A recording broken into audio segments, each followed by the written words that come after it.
Hi everybody, this month we thought we would talk about 529 plans and what they are exactly and how they relate to your estate plan and your trust. If this is an uncommon term to you and you don't know what a 529 plan is, essentially it's a type of bank account held by the state or some sort of educational institution, and the money that you put in there is designed to be used for educational purposes of a beneficiary. Most of the time it's kids, but it could also be grandkids and other people in your life. So essentially it is a bank account that has the goal of providing educational expenses to the beneficiary. Now, why is this important? I think it's pretty obvious that educational expenses have skyrocketed through the roof.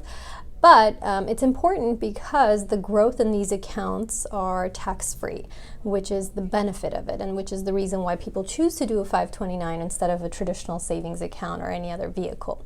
So although the contributions to the 529 are after taxes, the contributions that come out of the 529 and the growth of that account is actually tax-free. So let's kind of go through some examples and see what it is that they cover so that you can understand how these accounts work and talk to a financial advisor about setting it up. And then we'll talk about and we'll explore how they relate to your estate plans. So most of the time these accounts can be used for accredited colleges and universities. So they will pay for things like tuition, room and board, textbooks, supplies, furnishings for your room and board, things of that nature. But you can also use 529 accounts for apprenticeship programs as long as they're approved.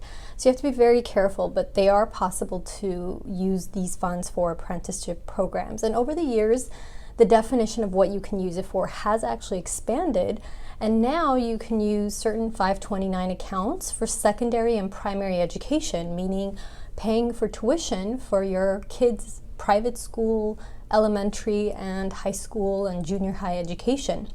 Now there's a cap of $10,000, but it is something that you can think about and probably implement if you see that it's beneficial for your family. Over the years, they've also changed and broadened the use of it, so you can now actually also use it to repay loans on education expenses that you incurred. So for example, if you have medical school or law school loans and you had a 529 set up for you, you should look into whether or not you can use those as a repayment option for some of your loans that you have up to a certain amount. So these are really great tools for most couples that they implement as soon as they have a baby. Usually that's when they come about. But I want to note that it doesn't have to be the parents that contribute to this account. The account by itself is set up on its own, but there could be multiple contributors to this account. So you could set up the account and have grandparents, aunts and uncles, friends that want to buy your kid birthday gifts. You can have them direct their contributions directly into this account. And the growth of this account, whatever you invested in, whatever it increases to, goes tax-free as it comes out to pay for expenses. So keep in mind that you're not the only one that can contribute to it. Other people can also contribute to the account as well. Now let's fast forward and talk about estate planning. I think it's really important to mention your 529 account when you're talking to your estate planning attorney. We want to know about it. It's an important integral part of the estate planning process, especially when we're planning for minor children. We want to make sure that whatever we implement in your estate plan that directly deals with education expenses also takes into account this 529 account so that we can later utilize it, okay, that we can incorporate it. So if you have a 529, great. Make sure that your estate plan integrates it into the plan in some fashion, depending on what your desires are. If you don't have a 529 account and you're interested, don't call our office. We're not financial advisors. Contact a financial advisor or go straight to your bank, and they should be able to give you more information about the different types.